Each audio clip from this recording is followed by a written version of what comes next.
Good morning, everyone. Good morning. Good morning.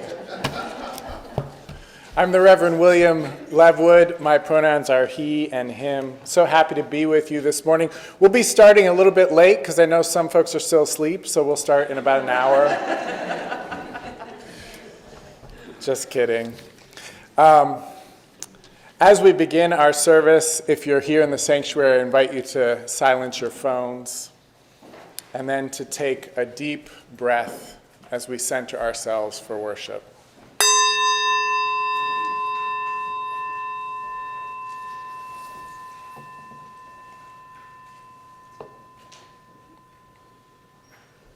We open and welcome to the ancestral people of this land, acknowledging that our church, like all of Burke, rests on the unceded territory of the Monhoic tribe of the Great Sioux Nation.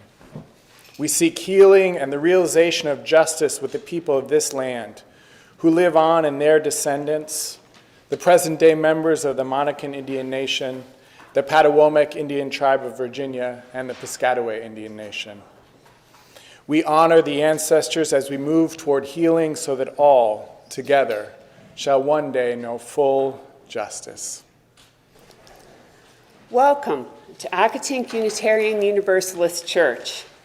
I'm Sheila Doles, and my pronouns are she, her, and I'm happy to be your worship associate today. This congregation is a welcoming and inclusive spiritual home where we inspire each other to live our values. Together we care in community, grow in spirit, and act for justice. You may recognize our new mission statement there. If you aren't new to Accotink, look around. Do you see people you haven't met or haven't spoken to in a while? These people like you and want to meet you. Help us live up to our mission to be a welcoming and inclusive spiritual home for all by reaching out and making a connection. By visiting this congregation, newcomers are in a transition moment, and people in transitions are more open to new friendships. This means that your new best friend might be here this morning, and this is your chance to get to know them before someone else does. Whether you're a longtime member or a newcomer or something in between, we encourage you to stay for our social hour, online or in person, immediately after this service. We are so delighted that you decided to join us today. Welcome. Feels different to invite folks to greet each other when the sermon topic is friendship. It's fun to point out, as I do in my title for this service, that we thrive and even depend on friendship to survive. That it isn't the survival of the fittest, it's actually the survival of the friendliest. And I'm going to talk about different things later on in the service that we can do to nurture friendship, talk about generosity and how to have good conflict, talk about being vulnerable and authentic. But one thing that you can do at any moment, those are ones you build up to in friendship as you get to know someone, but one thing that you can do that's good at the beginning of nurturing friendships is good in the middle, it's good at the end, is to show affection. And we had some examples of this in the chat. People talked about how you can initiate and nurture friendships through text, email, phone, by showing up for special events, by sending cards, by listening. These are all ways that we can show affection to each other. Today's service is a multi-generational service, so we're going to all be together the whole time, which we haven't done in a while. I'm excited about that. And our choir is going to be singing. I'm so excited to have the choir back in person. Can we just give them a hand, even though they haven't sang for us yet? It's just so wonderful.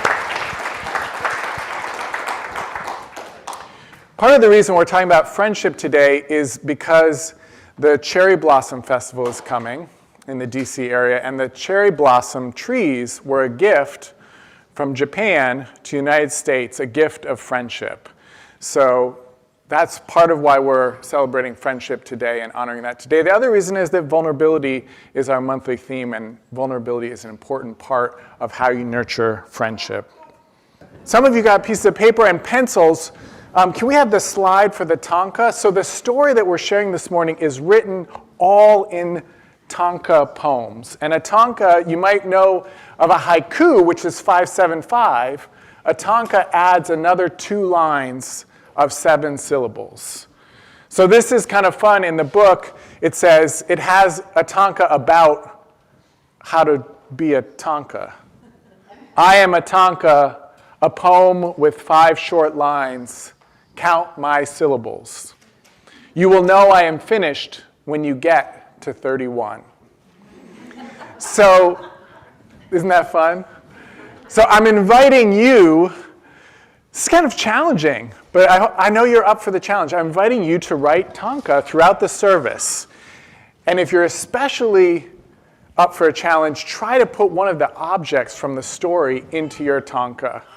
It can be about anything, but the service is about friendship, so that would be a good thing to write about. And we're actually going to have a chance in the service at the very end where you could share your tanka. So if you didn't get a piece of paper and a pencil and you're up for the challenge, raise your hand, and I'm sure an usher will bring you a piece of paper and a pencil. Our story from Robert Paul Weston and Misa Saburi, we're going to tell in 3 parts. The main character's name is Sakura. And Sakura loved spring, her favorite time of year. This made perfect sense because her name means cherry blossom, trees that only bloom in spring. More than anything, she loved sitting underneath the tall cherry tree side by side with Oba-chan, whose voice was warm like sunshine.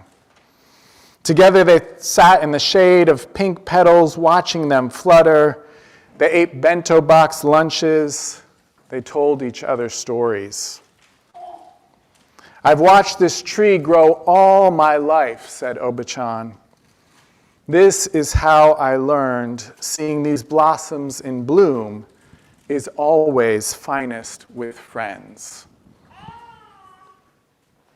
Sakura's father would soon begin a new job in America. They would fly across the sea where a new life awaited. High up in the plane, it seemed like a miracle, racing through the clouds, fluffy and pale like rice, scooped fresh from Oba-chan's pot. Their new house loomed upon a street with soaring trees peppering the ground with shadows and light, but none had any cherry blossoms. Luke, a quiet boy, lived next door, gazing at night through a telescope. Sakura wanted to say hello, but she was too shy. Sakura's new school was a big, boisterous place where each word was new. They nipped and snapped on her tongue like the tang of pickled plums. Nico became cat. Sora became the sky. Kutsu was a shoe. Sakura tried very hard, but she often made mistakes. She missed Oba-chan. She missed the cherry blossoms, their soft and sweet scent. She missed the stories and picnics and the whispers of petals. One day, Luke saw her sad and still on the front steps. When I'm down, he said, I find it helps to look up. If you want, I could show you. Sakura saw stars, sprinkles of light, and the moon pearl, gray and shining. Its craters were like wide eyes watching the whole world at once. There's a chance, said Luke. One of those stars has gone dark, but we still see it because its last rays of light have not yet reached Earth. Flowers are like stars, said Sakura. They blossom, they sparkle, and then they fade. So we treasure them because one day they will vanish. Luke stood very still. He had never thought of this. I suppose, he said, when you look up all the time, there are many things you miss. Sakura and Luke, soon they were friends who played, laughed, and went exploring. Sakura, for the first time, had begun to feel at home. Between friends, she found her words were limber and quick, with no taste at all. They flipped and curled from her mouth as effortlessly as breath. A lot of how we come to friendship we get from when we're small children and those who are close to us, who show us how to experience love and connection. The composer Schopenhauer gave the example of hedgehogs to describe the paradox of relationship, how we want to be close, but like hedgehogs, if we get too close, we start poking each other. So then we move farther away, but if we get too far away, it's cold, and we miss each other. And the trick is to find, in each changing moment, the proper distance where we can feel huddled up and close, warm, but also not prickling each other.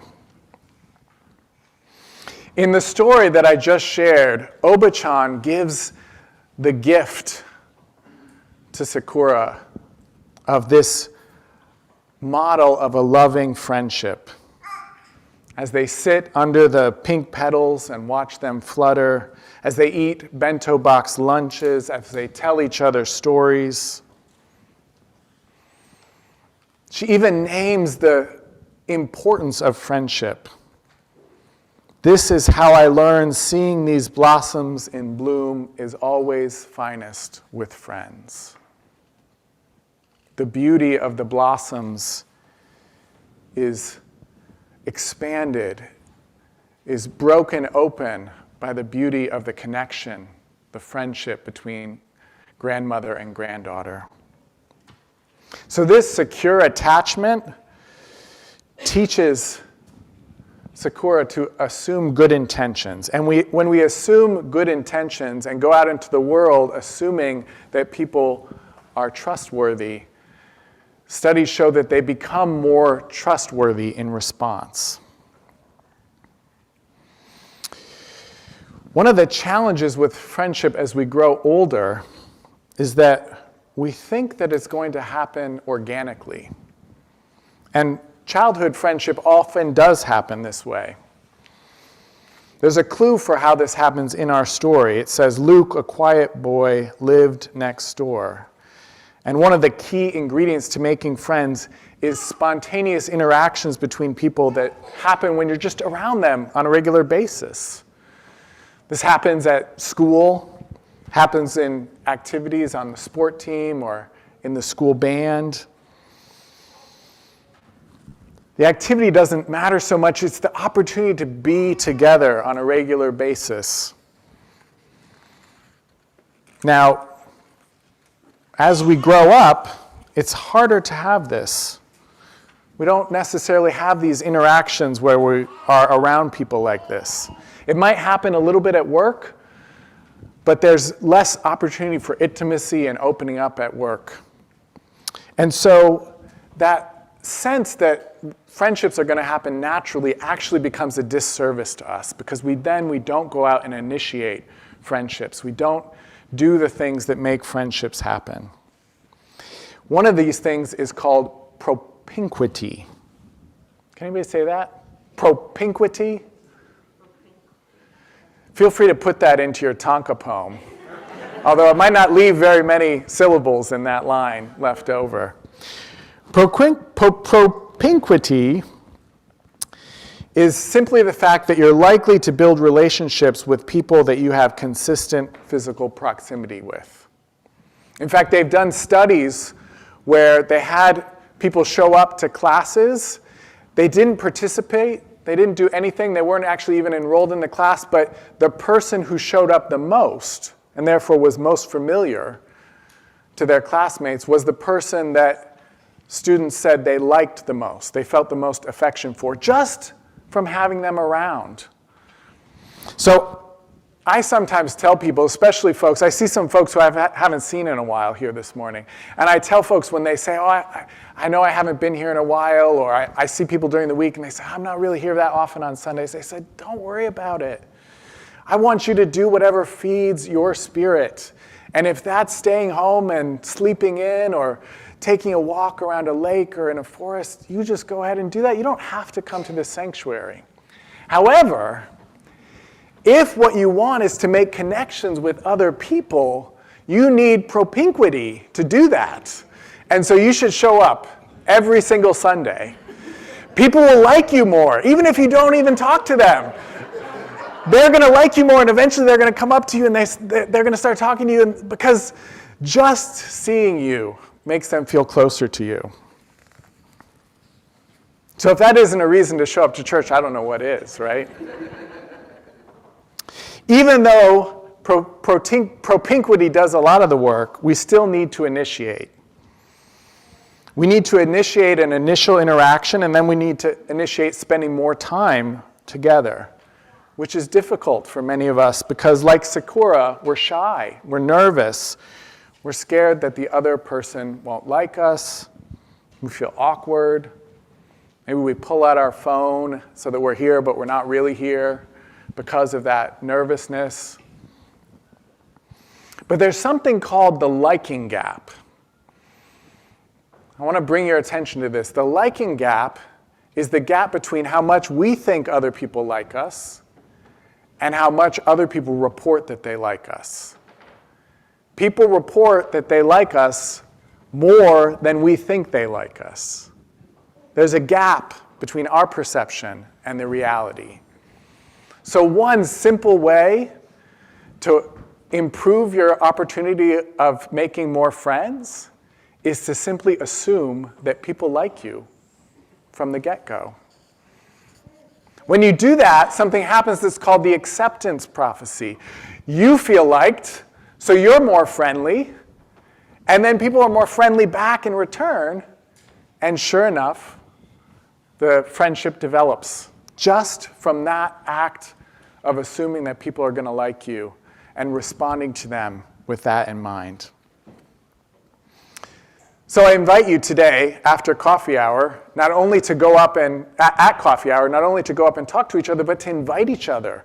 Find somebody that you have a connection with and invite them to go out to coffee or walk on a hike or something like that. Another study showed that that spark that you feel with somebody, you can trust that. They did a study where they checked who people ended up hanging out with weeks after they had checked who they felt that spark with, and they ended up making friends with the people that they felt the most juice with right from the get-go. So when you feel that connection with somebody, follow up. Your heart knows what your heart wants. Build off that connection. And if you need a little bit of help with it, you can use what's called the insight and question method. All you do is you share an insight or an observation and you ask a question.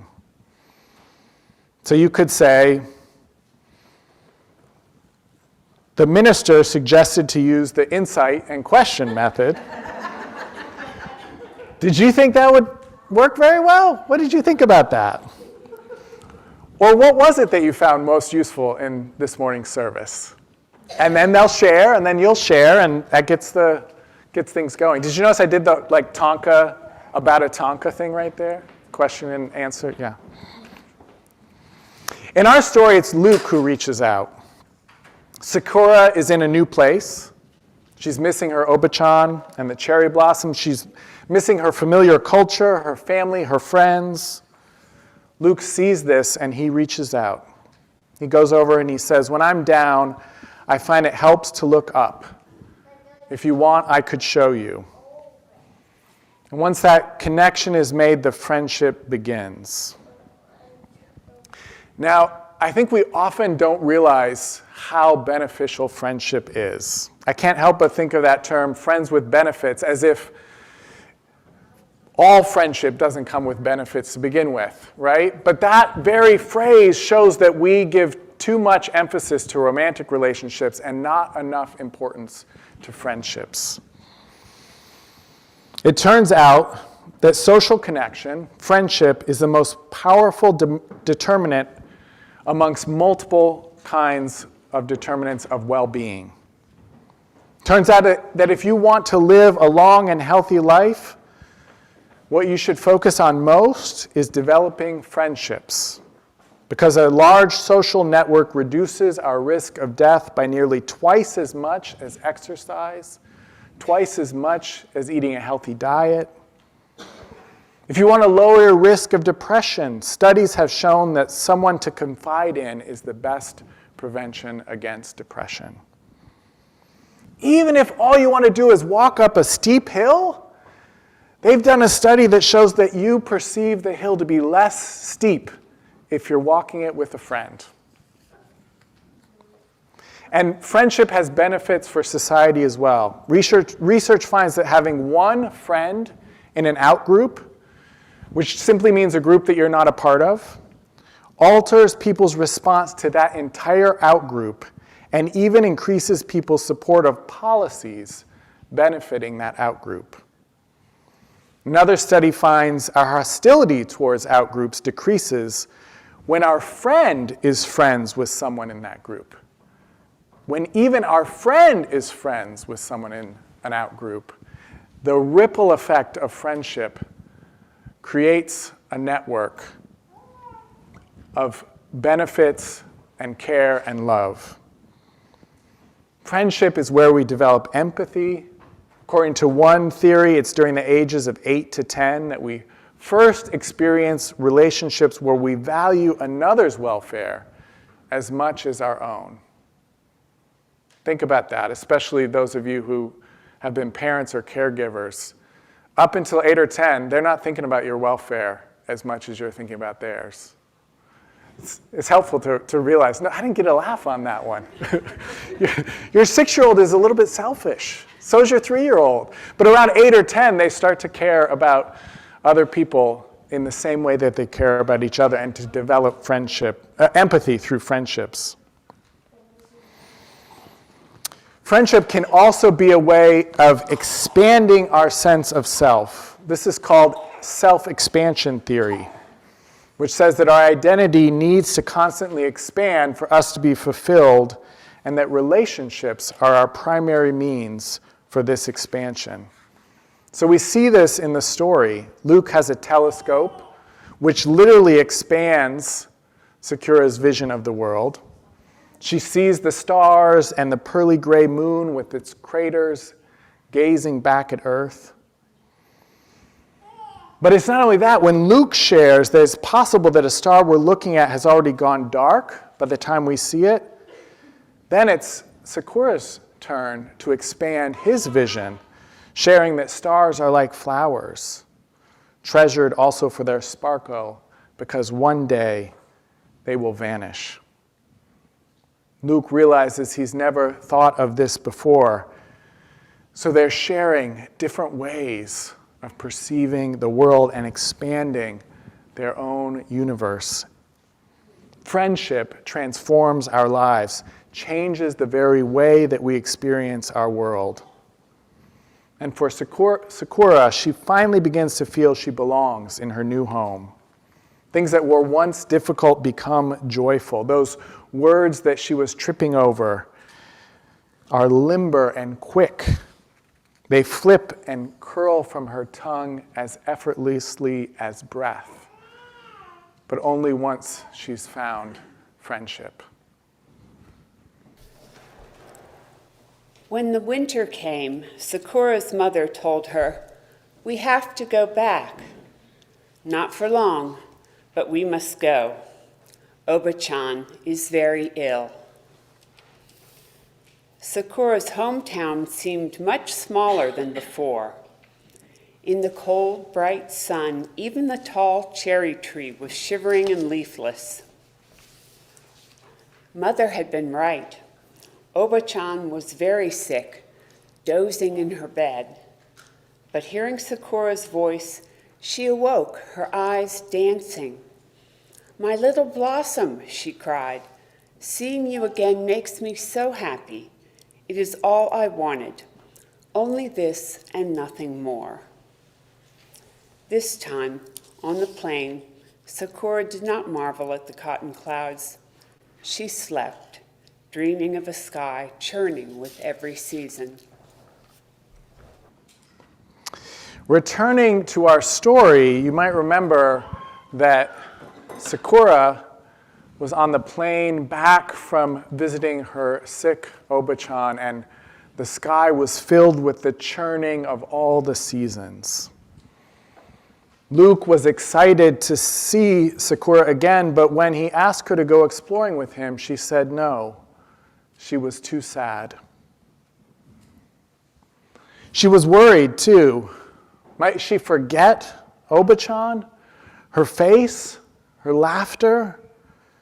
With no cherry trees nearby, what was there to remind her?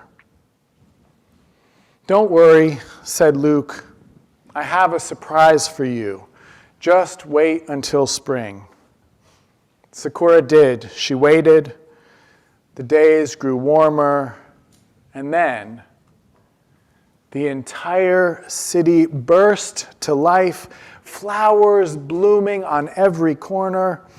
By the river, both its shores blazed bright with cherry blossoms. Huge crowds of people had gathered to admire them. There were pink balloons, music, picnics, a parade, and even a marching band. Sakura and Luke found a quiet place to sit with their families. They ate lunch and told stories. They chatted, they played, they laughed. And Sakura knew that what Oba-chan said was true. On a warm spring day, watching cherry blossoms bloom is always finest with friends. I find that image of Luke on the moon gazing at Sakura far away beneath a rain cloud on earth to be such a powerful image. It shows both Luke's empathy for Sakura and his understanding that he doesn't fully understand what she's feeling. The story doesn't tell us that Sakura's Oba-chan, her grandmother, has died, but we know she has. And we feel some of what that feels like when we see her return flight and hear that in her dreams the sky churns with every season. The image of Luke on the moon gazing down at Sakura reminds me of Luke's earlier statement that when you look up all the time, there are many things you miss. But through his friendship with Sakura, Luke has learned the importance of gazing down at the earth rather than just up at the moon and stars. He's changed his perspective. And as he gazes at Sakura from the distance of their different experiences, I can imagine him remembering the wisdom she taught him earlier in the story, that flowers are like stars. They blossom, they sparkle, and then they fade. So we treasure them because one day they will vanish. Sakura goes on to share her feelings of sadness and worry with her friend. She worries that she might forget her grandmother, her face, her laughter, especially with no cherry trees to remind her. It can be difficult to open up and share ourselves with others, especially when we feel most vulnerable. Studies show that we worry that others will judge us, will see us as weak, will experience our vulnerabilities as burdensome. But in reality, just like with the liking gap, it turns out that people don't judge us as much as we think. That in fact, they often perceive us more positively when we share our vulnerabilities. That they see us as authentic and honest, and it deepens the connection between two people. I'm not saying spill your guts right out of the gate when you're first meeting someone. That gives the message that it doesn't matter who's in front of you, rather than the message that you've learned that this person is a person you can trust. Vulnerability is best received when it's shared in the context of a developing friendship, with each person gradually open up and sharing more over time. One of the impressive things in our story is that Luke doesn't do too much. He doesn't give advice to his friend. He doesn't tell her to get over her grief. He doesn't tell her that he's experienced the same thing in his life when his dog died. He doesn't do anything like that. Instead, we see two friends lying together in the snow, gazing up at the sky, just being together. And again, that image captures how they've come to understand each other.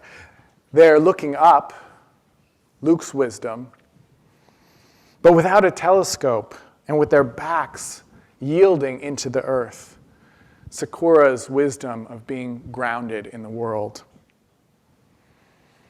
I invite you to notice also who is providing support. Mutuality is fundamental to the development of friendships, and it calls us to be there for our friends in both our celebratory joys and our heartbreaking sorrows. Luke, as the person who isn't suffering as much in that moment, reaches out to Sakura and gives her the space to process her feelings. He tempers his excitement about her return and instead chooses to listen to her sadness and her worry. He doesn't ask her to fulfill his desire to express his happiness of her return. He adjusts to meet her needs, trusting that there'll be a time in the future to share joy together. According to Marissa Franco, who wrote the book Platonic about friendship, there are certain key skills that are fundamental to nurturing friendship. She names these as initiation, vulnerability, authenticity, generosity, affection, and engaging in healthy conflict.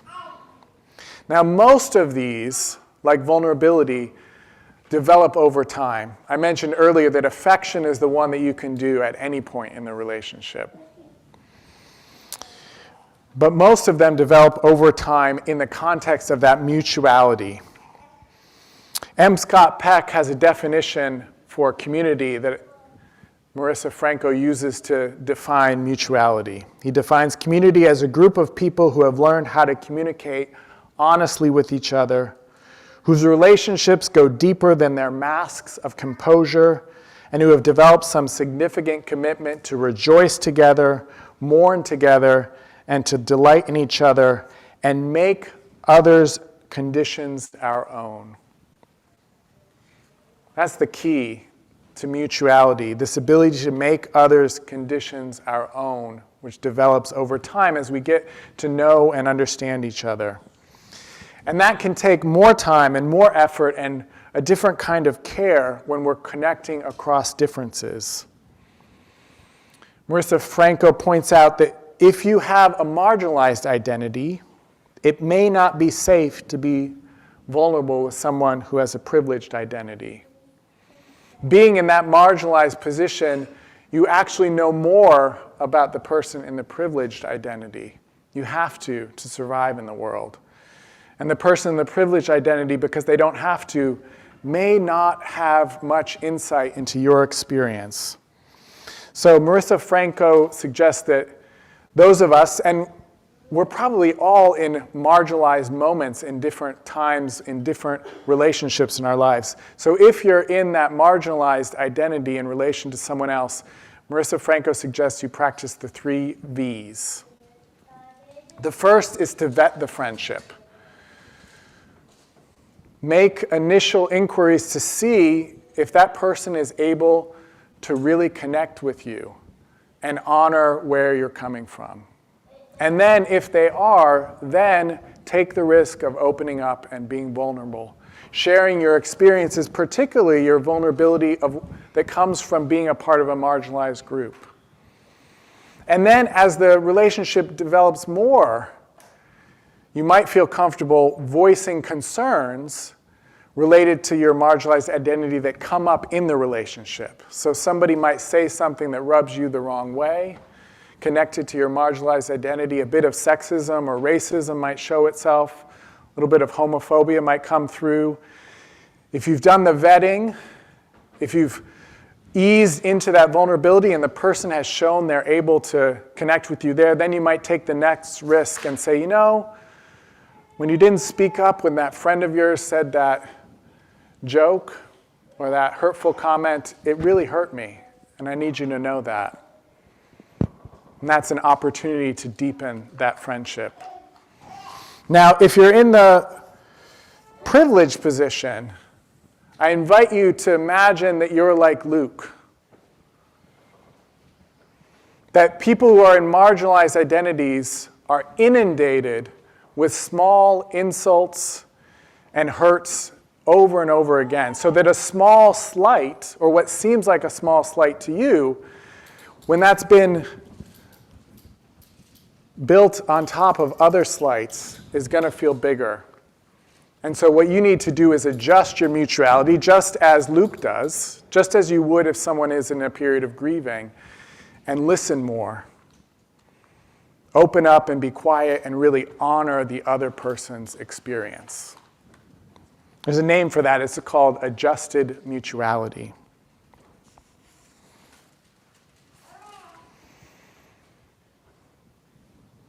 So you can do like Luke does in the story. You can offer the gift, offer the generosity of your attentiveness and care, your listening ear. He says, I have a surprise for you. Just wait until spring. It's a beautiful story of friendship. A tutorial about how to initiate, how to be vulnerable and authentic, how to be generous and supportive. Nurturing a friendship where another's well-being matters to us as much as our own. Where the person, in effect, becomes a part of us and we become a part of them. We have a lot of that experience here in this community, don't we? As I was reading that definition of community, I thought about our sharing of joys and sorrows and just about the love that I feel in this sanctuary every single Sunday. Marissa Franco says that one of the best ways to make and keep friends is to be a good friend. She riffs off the oft-quoted statement of Gandhi saying, be the friend you wish to see in the world. Turns out people don't want us to be interesting or entertaining. If we're funny or show ourselves to be really smart, that's not what people are looking for in friendship. What they're looking for is mutuality. They're looking for someone who can reflect back our own worth, who can connect and honor who we are, who can share our joys and sorrows with us. And when we give that to others, then they're much more likely to give it to us. And then every one of us can find a quiet place beneath the cherry blossoms to eat a picnic lunch and share stories with each other. And like Sakura, we can remember that what Obachan said was true. On a warm spring day, watching cherry blossoms bloom is always finest with friends. May it be so. May we be among those who make it so. Amen, amen, amen, and blessed be. And now, if you're so inclined, you may rise and extend your hands to one another. And join me as we extinguish our chalice in our community blessing with these words from David Bumbaugh. This church is dedicated to the proposition that behind all our differences and beneath all our diversity, there is a unity that makes us one and binds us forever together in spite of time, death, and the space between the stars. We pause now in silent witness to that unity.